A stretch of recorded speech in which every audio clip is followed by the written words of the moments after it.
कहानी resident evil की film से ना काफ़ी मिलती है। एक ऐसी टेक्नोलॉजी जो दुनिया के हाथ लग गई ना तो तबाही तय है। जून 2026 की सबसे बड़ी टेक एआई स्टोरी। आप इमेजिन कीजिए एक ऐसा एआई मॉडल इतना पावरफुल कि यूएस गवर्नमेंट को पूरी दुनिया में उस मॉडल को बंद करना पड़ गया ताकि इतनी पावरफुल टेक्नोलॉजी किसी और के हाथ में ना लगे। बिल्कुल सही सुना आपने, बैन कर दिया गया। और जिस कंपनी ने ये मॉडल बनाया था वो दुनिया की सबसे ज़्यादा रिस्पेक्टेड एआई कंपनी है जिसका नाम है एंथ्रोपिक, जिसका क्लाउड एआई मॉडल आप डेली लाइफ में यूज़ करते हो। तो चलो समझते हैं ये क्लाउड माइथोस क्या है, प्रोजेक्ट ग्लासविंग क्या है और अमेरिका, चाइना, इंडिया, कोरिया जैसी बड़ी बड़ी कंपनीज इस एआई मॉडल से इतना डर क्यों रहे हैं। एंथ्रोपिक का कंपटीशन है ओपन एआई का चैट जीपीटी, गूगल का जो जेमिनी मॉडल है। लेकिन अप्रैल 2026 में एंथ्रोपिक ने बताया है कि उसके पास एक नया फ्रंटियर मॉडल है जिसका नाम है क्लाउड माइथोस। और उन्होंने खुद ये क्लियर कहा है कि हमें इसे पब्लिक के लिए रिलीज नहीं करना। ओपन एआई, गूगल, मेटा सब अपने मॉडल्स को जल्दी से जल्दी पब्लिक के हाथ में देना चाहते हैं। वही एंथ्रोपिक ये कहता है कि ये जो हमने मॉडल बनाया है ना, ये इतना डेंजरस है कि पब्लिक के लिए इसे रिलीज करना अभी तो पॉसिबल नहीं। लेकिन ऐसा क्यों? नॉर्मल एआई मॉडल जैसे चैट जीपीटी हो गया या जेमिनी हो गया, वो आपको ऐसे लिखने में आपकी मदद करते हैं, कोड करते हैं, या फिर आपका कोई भी डाउट होना उसको वो सॉल्व करने में आपकी हेल्प करते हैं। लेकिन क्लाउड माइथोस जो है ना, इनसे 10 या 20 गुना ज़्यादा नहीं है, बल्कि इसको 10,000 गुना ज़्यादा स्ट्रॉन्ग माना जा रहा है। इन सारे जितने भी मॉडल्स रिलीज हुए हैं उन सब से 10,000 गुना ज़्यादा स्ट्रॉन्ग किसी मॉडल को माना जा रहा है। तो सोचो आप उसके पास क्या पावर्स होंगे। ये मॉडल सॉफ्टवेयर के अंदर छुपी हुई जो उसकी वीकनेस है, सिक्योरिटी बेस्ड वीकनेस, उनको ये पकड़ लेता है। उसे कहते हैं वल्नरेबिलिटीज को डिटेक्ट करना है कि वो इन प्रॉब्लम्स को ढूंढता ही नहीं है बल्कि पूरे के पूरे सिस्टम को ही हैक कर लेता है, और वो भी इंसानों से कई हजार गुना ज्यादा स्पीड में। सिंपल भाषा में आपके फोन में जो भी ऐप है उसको ये 1 मिनट के अंदर अंदर हैक कर ले, वो भी सिर्फ एक प्रॉम्प्ट से। मानो जैसे स्कूल का कोई बच्चा हो जिसको ऐसे लिखने को बोला गया हो, उसी तरह ये आपके फ़ोन के बहुत ही हाईली सिक्योर्ड ऐप्स को भी इजीली हैक कर ले। और आपके फ़ोन के अंदर जो ऐप्स होते हैं उसके अंदर बहुत सारे ऐसे ऐप्स होते हैं जिनके अंदर आपकी मॉनेटरी ट्रांजैक्शंस होती है, जैसे कि आपका फ़ोन पे, गूगल पे और भी कोई भी पेमेंट गेटवे वाले पे। एंथ्रोपिक ने अपनी टेस्टिंग में, माइथोस ने 10,000 से ज़्यादा सीरियस सिक्योरिटी फ्लॉज ढूंढे, जिसमें से कुछ ऐसे भी बग्स निकले जो 27 साल पुराने ऑपरेटिंग सिस्टम में छुपे हुए थे। सोचिए 27 साल पुराना एक ऑपरेटिंग सिस्टम जिसके अंदर जो कितने टाइम से चलता आ रहा है, लोग उसे यूज़ कर रहे हैं, उसके अंदर एक ऐसा बग निकला जिसे इंसान कभी ढूंढ ही नहीं पाया।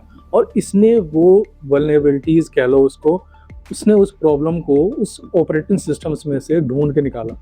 जो लोग टेक बैकग्राउंड से है ना, उन्हें ये बात समझ में आ गई होगी कि ये कितनी बड़ी बात है अपने आप में। 27 साल पुराना ऑपरेटिंग सिस्टम और उसके अंदर से ऐसा बग निकाल दिया जिसको हमेशा अपडेट किया जा रहा हो और चेक किया जा रहा हो इंसानों के द्वारा। लेकिन तब भी एक एआई मॉडल ने कुछ घंटों के अंदर उसके अंदर से एक बहुत ही पुराना बग निकाल लिया। और ये अभी तो शुरुआत है, आगे आपको और डर लगने वाला है, क्योंकि एंथ्रोपिक के खुद के इंजीनियर्स ने ये वाली कहानी बताई है। उनके कुछ इंजीनियर जिनको फॉर्मल साइबर सिक्योरिटी की ट्रेनिंग नहीं थी, उन्होंने माइथोस को बोला कि भाई एक काम करो, ढूंढ के दिखाओ रिमोट कोड एग्जीक्यूशन वल्नरेबिलिटीज, मतलब कि आपको इसके अंदर से एक प्रॉब्लम ढूंढना है। और रात को वो ये कमांड देके सो गए, और जब वो उठे तो माइथोस ने एक पूरा complete working exploit system ready कर दिया था। वर्किंग एक्सप्लॉइट सिस्टम मतलब कि एक ऐसा सिस्टम जिससे उस सॉफ्टवेयर को हैक किया जा सकता है, वो चीज़ उसने रेडी करके उनके सामने बिल्कुल थाली में परोस के रख दिया था। यानी कि ये काम जो एक एक्सपर्ट हैकर को हफ्तों लग जाते करने में, वो एक एआई ने करके दिखा दिया, वो भी एक रात के अंदर अंदर। अब एक कंट्री ने एक बड़े स्केल पे एक साइबर सिक्योरिटी टेस्ट करवाया एंथ्रोपिक के इस मॉडल से, वो भी रियल वर्ल्ड टेस्ट। यूके की गवर्नमेंट एजेंसी ने, यूके एआई सिक्योरिटी इंस्टीट्यूट ने एक ऐसा सिमुलेशन बनाया, एक फिक्शनल सिमुलेशन की कॉर्पोरेट नेटवर्क बनाया गया। उसके अंदर 32 स्टेप का फुल साइबर सिक्योरिटी सिनेरियो भी बना के दिया गया। और रिजल्ट क्या आया? माइथोस ने उसे सिर्फ 10 मिनट के अंदर अंदर 3 बार पूरी तरह से उस अटैक को कंप्लीटली खत्म कर दिया।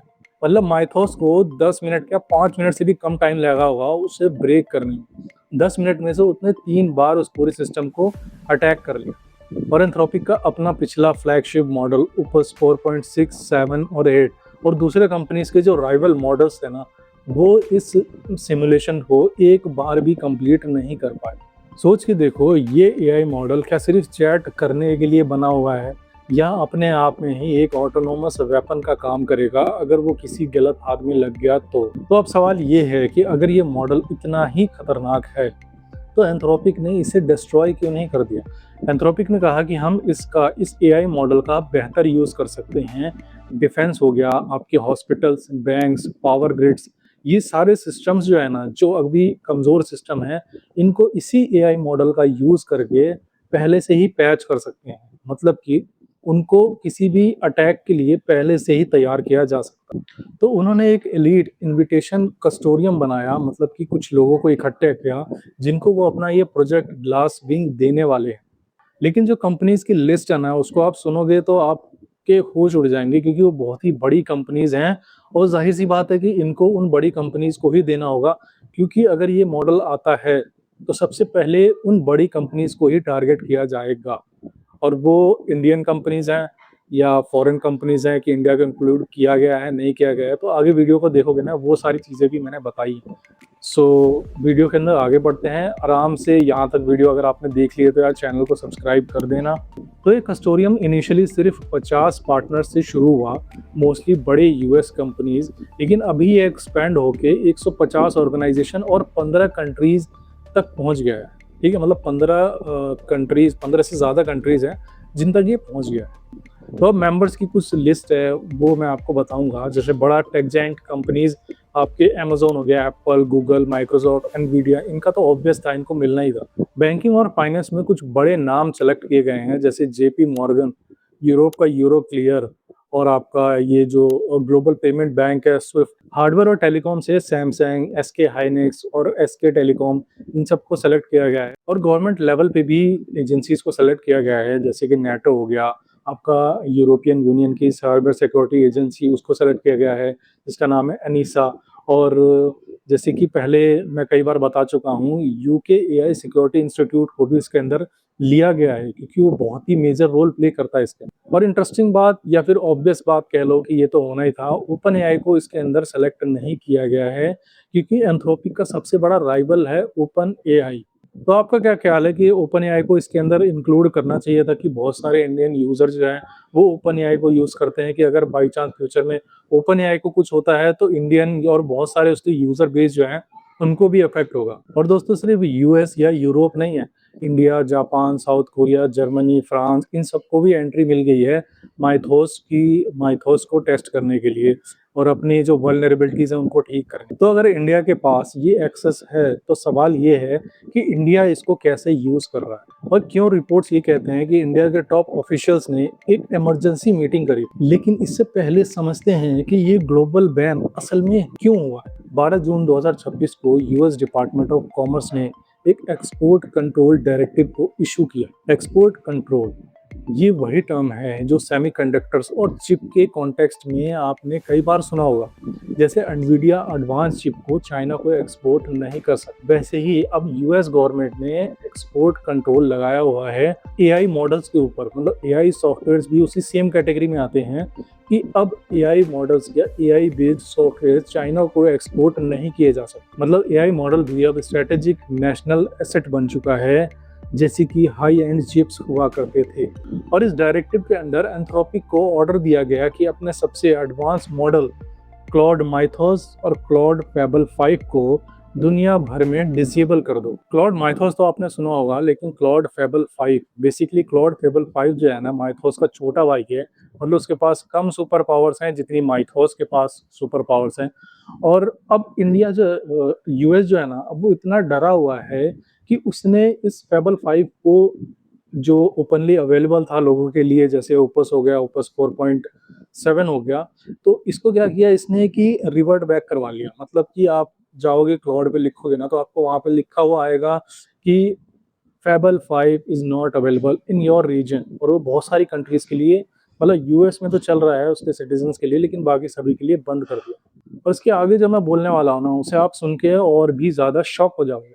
ये जो बैन है ना, ये सिर्फ यूएस के आउटसाइडर्स के लिए नहीं है, यूएस के अंदर भी कोई फॉरेनर रह रहा है, उसके लिए भी ये बैन वैलिड है। और चाहे वो फॉरेनर किसी भी ग्लास विंग ट्रस्टेड कंपनी में ही काम क्यों ना कर रहा हो, मतलब कि एक कंपनी है जिसे ग्लास विंग प्रोजेक्ट के लिए ट्रस्टेड माना गया है और उसके अंदर कोई फॉरेनर यूएस के अंदर यूएस सिटीजन बन के रह रहा है और उसे एक्सेस कर रहा, तो उसे एक्सेस नहीं मिलेगा अगर वो एनआरआई है तो सोचो एंथ्रोपिक जो एक सैन फ्रांसिस्को बेस्ड कंपनी है जिसके ग्लोबली एम्प्लॉयज काम किया करते हैं, उसने अपने ही मॉडल को अपने ही नॉन यूएस एम्प्लॉयज से छिपा लिया है या उनको ब्लॉक कर दिया है, उन्हें वो एक्सेस नहीं है माइथोस पेबल 5 को यूज करने का।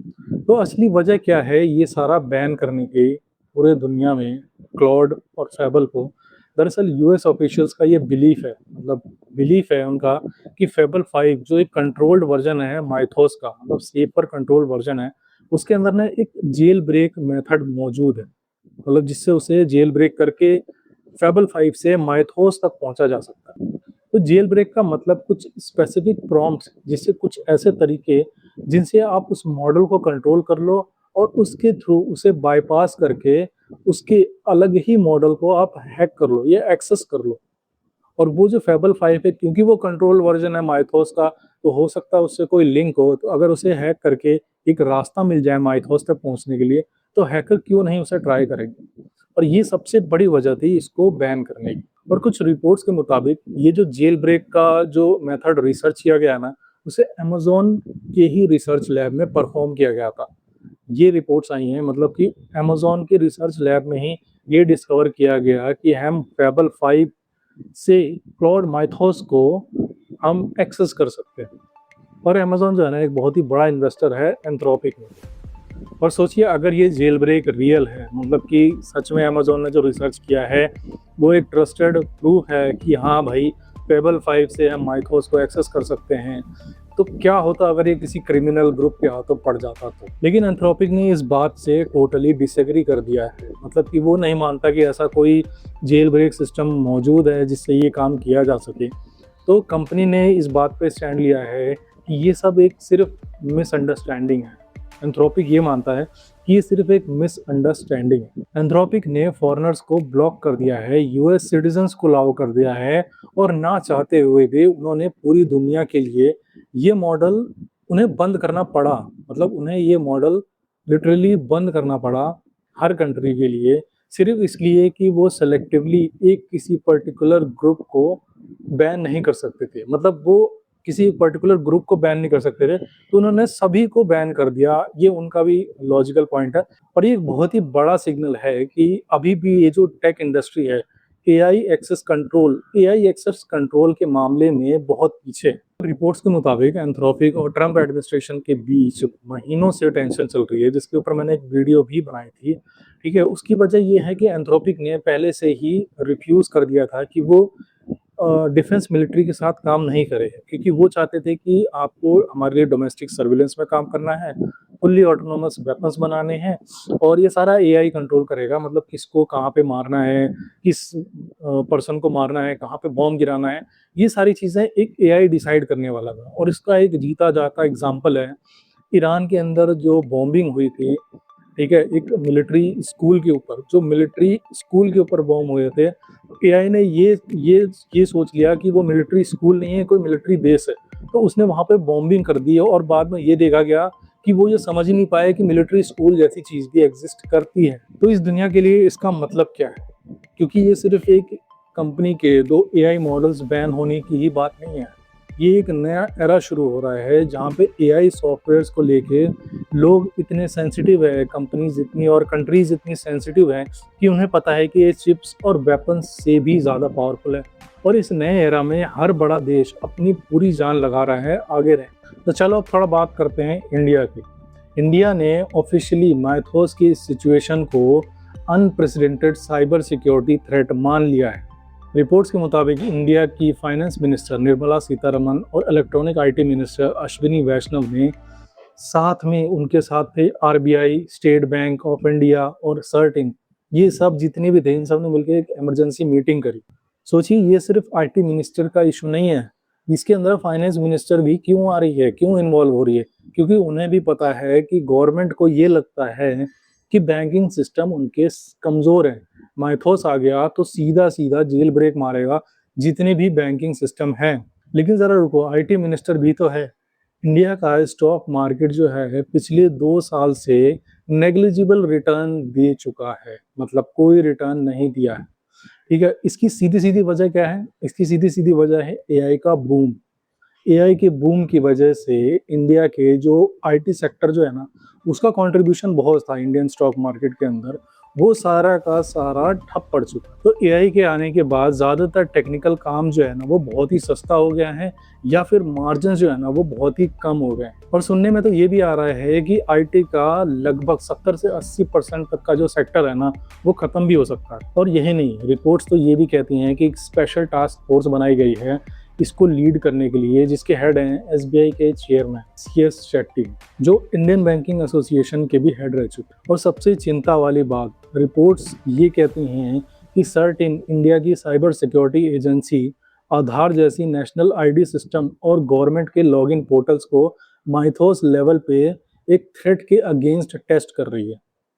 मतलब उसको ये लगता है कि आधार कार्ड का जो सिस्टम है, उसको भी फ्यूचर में अगर माइथोस आया तो फटाफट उसके अंदर वल्नरेबिलिटीज निकाल लेगा, और किसी गलत हाथ में गया तो लोग आधार भी, हमारा वो जो हैकर है ना, बहुत ही इजी हमारे आधार कार्ड को हैक कर ले। सोचिए, आधार जिससे हम सबके बैंक अकाउंट लिंक है, सिम कार्ड लिंक है, सब्सिडीज जो आती हैं, जो सब्सिडीज बैंक में आती है, भाई बैंक ही हैक हो गया तो इससे बड़ा हमारे लिए प्रॉब्लम क्या हो सकती है? अगर माय दोस्त ने ये वल्नरेबिलिटी आधार सिस्टम में ढूंढ ली और कोई हैकर ही उससे ये काम करवा रहा हो तो हमारे बैंक अकाउंट खाली हो जाएंगे पूरे इंडियंस के। इंडिया के दो बिगेस्ट आईटी जाइंट इंफोसिस और टीसीएस ये भी इस फाइट में उतर गए हैं। रिपोर्ट्स के मुताबिक इंफोसिस ने अपने फाइनेंशियल बैंकिंग सॉफ्टवेयर्स को फ्यूचर रेडी कर रहा है कि ये सॉफ्टवेयर्स दुनिया के कई बैंक्स यूज करते हैं, जिसका नाम है फिनेकल। फिनेकल को बहुत सारी कंपनीज यूज करती हैं, और उसके अंदर ही अगर फ्लो निकल गया तो बहुत बड़ी मुसीबत हो सकती है। और ये सॉफ्टवेयर फिनेकल इनका ग्लोबली यूज किया जाता है।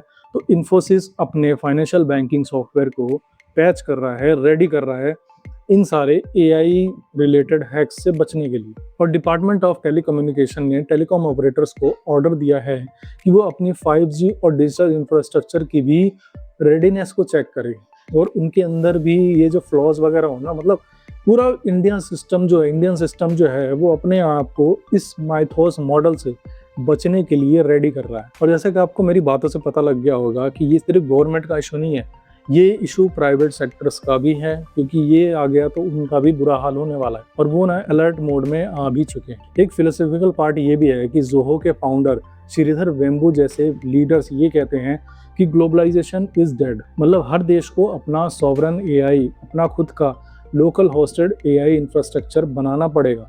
इंडिया को अपना एआई स्ट्रक्चर बनाना पड़ेगा, गवर्नमेंट को, क्योंकि अगर एआई एक्सेस किसी दूसरे देश की पॉलिसी डिसीजन को इफेक्ट करेगा या उस पर डिपेंडेंट रहेगा, हमारा एआई डिसीजन अगर किसी और कंट्री के एआई मॉडल्स पे डिपेंडेंट रहेगा, जैसे यूएस एक्सपोर्ट डायरेक्टिव, तो वो एक रात में हमारा एक्सेस कट कर सकते हैं, जैसे उन्होंने चाइना का किया। इंडिया अपने मिनिस्ट्री ऑफ एक्सटर्नल अफेयर्स के थ्रू यूएस से बात कर रहा है ताकि एक Indian based protected Mythos setup मिल सके। मतलब India based protected Mythos setup, Mythos का ऐसा सेटअप जो इंडिया के लिए बना हो, इंडिया को मिल जाए, ताकि वो अपनी सॉफ्टवेयर के अंदर अपने गवर्नमेंट की जो उन्होंने गलतियां करी हुई है उनको वो सुधार सके। अब इंडिया का पार्ट तो खत्म हो गया, लेकिन अब ट्विस्ट जो है ना वो आना बाकी है, क्योंकि अब मैं बात करने वाला हूँ चाइना की। और ट्रस्ट मी, ये पार्ट जो है ना वो पूरी वीडियो का सबसे स्पाइसी किस्सा होने वाला है। चाइना ने वेट नहीं किया। रिपोर्ट्स के मुताबिक चाइना ने अपने एक वल्नरेबिलिटी डिस्कवरी एआई एजेंट को डेवलप कर लिया है, जिसका नाम है काईहू 360। पता नहीं सही से बोल पा रहा हूँ कि नहीं, QIHOO काईहू 360। ये टूल ऑलमोस्ट 10,000 सॉफ्टवेयर के फ्लॉज आइडेंटिफाई कर चुका। मतलब जब इंडिया, यूएस, कोरिया जैसी कंपनीज माइथोस से बचने का सोच रहे थे, तो चाइना अपना खुद का एक माइथोस टाइप का ही एआई मॉडल बना चुका था। और अब वो पार्ट जो हेडलाइंस बना रहा था एंथ्रोपिक ने एक बहुत ही बड़ा एलिगेशन लगाया हुआ है कि उसने ये कहा है ना कि चाइना की जो कंपनीज है, डीप सीक हो गया, मूनशॉट हो गया और मिनीमैक्स हो गया, इन्होंने एंथ्रोपिक के मॉडल्स को ना यूज किया है। तो यहाँ पे क्लियर ये करना चाहता हूँ कि ये जो एंथ्रोपिक का एलिगेशन है ना, ये अभी प्रूवन फैक्ट नहीं है। मतलब ये अभी कोर्ट के केसेस वगैरह चल रहे हैं, लेकिन ये जो टेक्निक्स बताई गई हैं वो काफी इंटरेस्टिंग है। जो एंथ्रोपिक ने एक टेक्निक बताई है कि चाइना ने किस तरह से उसके मॉडल से ही अपने मॉडल्स को ट्रेन कर लिया। इस टेक्निक को कहते हैं डिस्टिलेशन। और इसे सिंपल टर्म्स में समझाता हूँ। इमेजिन कीजिए एक बहुत ही सीनियर एक्सपीरियंस टीचर है जो कि यहाँ पे है माइथोस, और कुछ लोग उस टीचर से लाखों सवाल पूछते, उसके जवाबों को वो रिकॉर्ड करते हैं, उसके जवाबों से अपने स्टूडेंट्स को वो ट्रेन करते हैं। सेम यही चीज हुई है यहाँ पे। क्लाउड के मॉडल से इतने सारे सवाल पूछे गए, फिर उन्हीं सारे सवालों को रिकॉर्ड करके अपने ही मॉडल को ट्रेन कर लिया गया। इससे हुआ क्या कि आपका स्टूडेंट मॉडल बिना खुद कोई रिसर्च करे, मतलब फ्रैक्शंस ऑफ कॉस्ट में बहुत ही कम पैसों के अंदर ट्रेन हो गया, वो भी इतने हाई क्लास बड़े रिसर्चर टीचर के मुकाबले। तो एंथ्रोपिक का एलिगेशन ये है कि कंपनीज ने बहुत सारे फेक अकाउंट्स बनाए, चाइनीज कंपनी ने प्रॉक्सी सर्वर्स का यूज किया और लाखों एक्सचेंजेस करे, मतलब कि सवालों के हेर फेर करे, और उसके बाद अपने ही मॉडल को उन्होंने ट्रेन कर लिया। मतलब कॉपी पेस्ट करके अपने ही मॉडल को ट्रेन कर लिया फ्रैक्शन ऑफ कॉस्ट में, बहुत ही कम पैसों में उन्होंने अपने मॉडल को ट्रेन कर लिया। और एक चीज़ और जो आपको पता होनी चाहिए, यूएस एक्सपोर्ट कंट्रोल के बावजूद भी चाइना के ओपन वेट मॉडल्स, मतलब ओपन सोर्स मॉडल जैसे कि अलीबाबा का कॉइन हो गया, ये जो है ना ग्लोबली बहुत ज़्यादा पॉपुलर हो रहे हैं यूएस के एक्सपोर्ट कंट्रोल लगने के बावजूद भी। कुछ रिपोर्ट्स के मुताबिक 80% यूएस स्टार्टअप्स अब चाइनीज ओपन सोर्स मॉडल का यूज कर रहे हैं। एक बार और ध्यान से सुनो, 80% यूएस के स्टार्टअप चाइनीज मॉडल्स का यूज कर रहे हैं, और ये चाइनीज मॉडल इतने सस्ते हैं कि उनको यूज करना पड़ रहा है।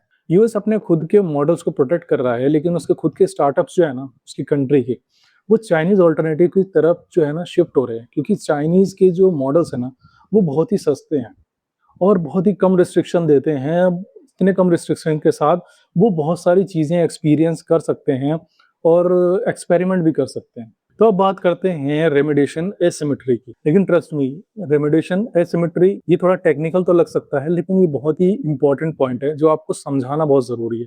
तो बहुत ही ध्यान से सुनना इस चीज़ को। डिस्कवरी यानी वल्नरेबिलिटीज़ को ढूंढना। वल्नरेबिलिटीज़ मतलब कि वो प्रॉब्लम जो एक सॉफ्टवेयर के अंदर से निकलती है, मतलब कि कोई एक बग है, कोई एक प्रॉब्लम जो सॉफ्टवेयर से ढूंढा जाए, उसे कहते हैं हम डिस्कवरी। ये सब ना एआई स्पीड पे हो रहा है, मतलब सेकंड्स और मिनट्स और सेकंड्स के अंदर या फ्रैक्शन ऑफ सेकंड्स के अंदर भी ये चीज़ें हो जाती हैं कि एक एआई मॉडल जो है ना एक वल्नरेबिलिटीज़ को बहुत ही कम टाइम के अंदर ढूंढ लेता है। लेकिन वहीं पे जो रेमिडिएशन है यानी उसे फिक्स करने का जो तरीका है वो अभी भी ह्यूमन स्पीड पे हो रहा है। मतलब इंसान अभी भी उसे सॉल्व करने की कोशिश कर रहा है अपने हाथों से। मतलब एआई ने कोई प्रॉब्लम ढूंढी और फिर इस इंसान जो है ना अपनी स्पीड में उसे फिक्स कर रहा है। तो इमेजिन करो अगर एक एआई रोज 1000 नई वल्नरेबिलिटीज या प्रॉब्लम्स को ढूंढ के निकालता है और इंसान पूरे महीने के अंदर सिर्फ 10 को ही फिक्स कर पाए, तो ये गैप जो है ना एक्सपोनेंशियली बढ़ता जाएगा और अटैकर्स को सिर्फ एक बार सक्सेस चाहिए। और कंपनीज के साइबर सिक्योरिटीज हर बार उस अटैक को कैसे ही बचा पाएंगे। अटैकर्स अगर एक बार भी कामयाब हो गए तो उनका पूरा का पूरा सिस्टम गया। जैसे अभी आपने रिसेंटली सुना होगा कि टाटा इलेक्ट्रॉनिक्स के अंदर एक साइबर अटैक हुआ था जिसे सीक्रेटली हैक कर लिया गया था, और ऐसा टाटा के साथ पहले भी हो चुका है, ठीक है, और ये दूसरी बार दोबारा से टाटा के साथ हुआ है। तो ऐसे में बाहर की जो कंपनीज हैं, फॉरेन कंपनीज जैसे एप्पल, टेस्ला ने टाटा के ऊपर भरोसा किया था, वो भरोसा ना थोड़ा कमजोर हो जाएगा सिर्फ इस अटैक की वजह से। और अभी और भी ऐसे सिस्टम्स है जिनका जो अगर हैक हो गया ना तो हमारे लिए बहुत ही बड़ी मुसीबत हो सकती है। बहुत ही ऐसे क्रिटिकल इंफ्रास्ट्रक्चर्स हैं, जैसे बैंकिंग का नेटवर्क हो गया हमारा, न्यूक्लियर रिएक्टर्स हो गए, पावर ग्रिड्स हो गए, हॉस्पिटल्स हो गए, वाटर का सिस्टम हो गया। अगर ये हैक हो गया ना तो आम लोगों के लिए मुसीबत बहुत ज़्यादा बढ़ जाएगी। पाकिस्तान क्लोज है यूएसए के और चाइना के, इन दोनों के क्लोज है, और ये जो दोनों कंट्रीज हैं ये एआई टेक्नोलॉजी के अंदर दुनिया में लीड कर रही हैं। तो ये एआई टेक्नोलॉजी जो है ना पाकिस्तान के पास इजीली आ सकती है। और सोचो अगर वॉर में इंडिया के डैम्स अपने आप ही ओपन हो जाएं, या फिर न्यूक्लियर रिएक्टर को बंद कर दिया जाए जिससे पूरे इंडिया के अंदर बिजली ठप पड़ जाए। क्योंकि ये सारे जितने सिस्टम्स है ना, डैम्स, न्यूक्लियर, उन सब के अंदर ये सारे डेकेड्स पुराने हैं, मतलब दसों साल हो गए इनको अपडेट करे हुए। और जब एक एआई मॉडल 27 साल पुराने सिस्टम के अंदर से कोई वल्नरेबिलिटी, कोई प्रॉब्लम ढूंढ निकालता है, तो इंडियन सिस्टम्स जो इतने पुराने हो चुके हैं उनके अंदर से फ्लॉज निकालना कितना इजी होगा उसके लिए। बहुत से एक्सपर्ट्स ये कह रहे हैं कि ये सिर्फ डाटा ब्रीच वाली बात नहीं है कि डाटा चला गया ये वो, फिजिकल वर्ल्ड पे भी इसका बहुत ज़्यादा इफेक्ट होगा। बिजली का जाना, बैंकिंग सिस्टम का क्रैश होना, हॉस्पिटल सिस्टम्स का डाउन होना, ये बहुत बड़ी बातें हैं और इन्हें ये सारा इफेक्ट जो है ना आम लोगों पर ही पड़ने वाला है। बड़े बड़े लोगों के पास बहुत से ऑल्टरनेटिव होंगे कि वो अपने आप को सेफ रख सकें, पर normal normal middle class, lower class humans के पास वो सारी फैसिलिटीज अवेलेबल नहीं होंगी। तो एक और क्लेम है जो बहुत ज़्यादा डिस्कस करा जा रहा है कि जब माइथोस की टेस्टिंग हो रही थी ना, तो उसको एक सैंड बॉक्स में रखा गया था। उसने उस सैंड बॉक्स से एस्केप भी कर लिया और उसके बाद इंटरनेट को भी एक्सेस कर लिया। लेकिन एंथ्रोपिक क्या कह रहा है कि ऐसा कुछ भी नहीं हुआ है। कभी कह रहा है कि हुआ है, कभी कह रहा है कि नहीं हुआ है, लेकिन जो भी हो, इसकी वजह से उसे अपनी पॉलिसीज को चेंज करना पड़ गया। तो अब थोड़ा सा पॉजिटिव बातें भी कर लेते हैं। मतलब TCS, Tata consultancy already Mythos का यूज कर रही है ताकि वो अपने लीगल और फाइनेंशियल मार्केट जैसे फंक्शंस को इसके अंदर इंटीग्रेट करने का तरीका ढूंढ सके। कुछ एक्सपर्ट इस टेक्नोलॉजी को सिर्फ साइबर अटैक तक ही लिमिट नहीं मान रहे। उनका डर ये है कि अगर ये similar AI capabilities chemical weapons या सिंथेटिक पैथोजेंस इन सबको डिजाइन करने में यूज होने लगे, तो हमारा जो ये सिस्टम है, हमारी जो कंट्रीज है, वो एक और नया मास डिस्ट्रक्शन वेपन बनाकर रख देगी। तो अभी तक बहुत सारी बातें हो गई हैं, थोड़ा सा हम रिकैप कर लेते हैं जो भी मैंने इस वीडियो में अपनी बातों को बताया है। एक बार थोड़ा सा रिकैप करके जानते हैं कि क्या क्या मैंने बात करी है। तो सबसे पहला पॉइंट था, एंथ्रोपिक ने एक नया मॉडल बनाया है जिसका नाम है क्लॉड माइथोस, जो इंसानों को मतलब इतना फास्ट है कि इंसानों से तो 10,000 गुना ज्यादा पावरफुल है और जो सॉफ्टवेयर के अंदर एक्सप्लॉइट ढूंढता है, मतलब सॉफ्टवेयर के अंदर क्या प्रॉब्लम है वो ढूंढ के निकालता है। पॉइंट 2 ये है कि डिफेंस के लिए उसे यूज़ किया जा रहा है जिसका नाम है प्रोजेक्ट ग्लासविंग।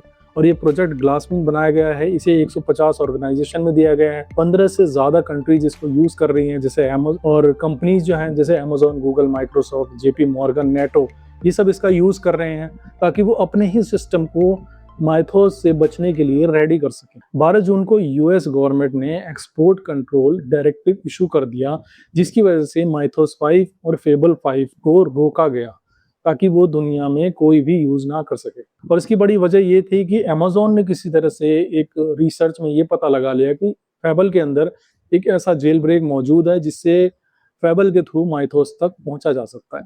फोर्थ पॉइंट ये है कि इंडिया अपने बैंकिंग और अपने आधार सिस्टम को टेस्ट कर रहा है और सॉवरेन एआई की तरफ बढ़ रहा है। फिफ्थ पॉइंट जो कि बहुत ही इंटरेस्टिंग है, चाइना ने खुद का अपना काईओ 360 बना लिया है जो कि बिल्कुल एंथ्रोपिक के माइथोस की तरह बिहेव कर रहा है।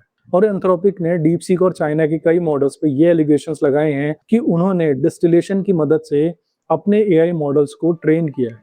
तो ये पूरी पिक्चर है। और अब बात करते हैं कि आगे क्या हो। तो ये पूरा डिसीजन जो है एआई सॉफ्टवेयर को एक एक्सपोर्ट कंट्रोल एसेट बनाना है। मतलब कि जैसे पहले सेमीकंडक्टर्स और एडवांस चिप पर एक्सपोर्ट कंट्रोल लगे हुए थे, जैसे कि एनवीडिया के जो चिप्स है ना, एनवीडिया के जो जीपीयूज हैं वो चाइना यूज़ नहीं कर सकता, इंपोर्ट नहीं कर सकता, ना ही एनवीडिया उसको एक्सपोर्ट कर सकता है। अब वैसे ही एआई मॉडल्स के साथ भी होगा। तो फ्यूचर में जब भी कोई कंपनी एक फ्रंटियर मॉडल बनाएगी या अनाउंस करेगी तो सवाल ये होगा कि इसका जियोलॉजिकल इम्पैक्ट क्या होगा। और अगर यूएस अपने एआई मॉडल्स को रिस्ट्रिक्ट कर देता है तो क्या इसका फ़ायदा चाइना या ओपन सोर्स मॉडल्स को मिलेगा? मतलब जैसे कि क्वेन हो गया, इन सबको जो वेस्टर्न कंट्रीज है ना वो ऑलरेडी यूज करने लग रही है। तो आखिर में ये वही टेंशन है जो AI safety versus AI competitiveness के बीच में है और ये हमेशा से थी।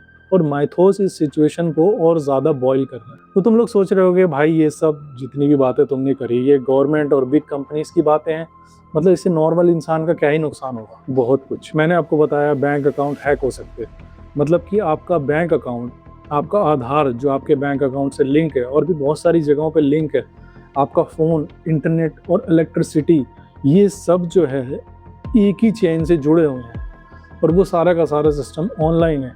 तो ये माइथोस ऑनलाइन बनी हुई चीज़ों को या सॉफ्टवेयर्स को बहुत ही ईजिली हैक कर सकता है। तो इसके लिए कोई बहुत बड़ी बात नहीं होगी बैंक्स में घुसना, आपके पैसों को यहाँ से वहाँ करना, किसी और अकाउंट में ट्रांसफ़र करना और चुपचाप से बैठ जाना। तो अगर ये सिस्टम कॉम्प्रोमाइज़ होते हैं तो इम्पैक्ट सीधा आप तक होगा। इसलिए ये सिर्फ एक टेक न्यूज़ नहीं है या कोई ये छोटा-मोटा कोई हैकिंग नहीं है जो बहुत ही बड़ी कंपनी के साथ हो। ये किसी भी नॉर्मल आदमी के साथ हो सकता है।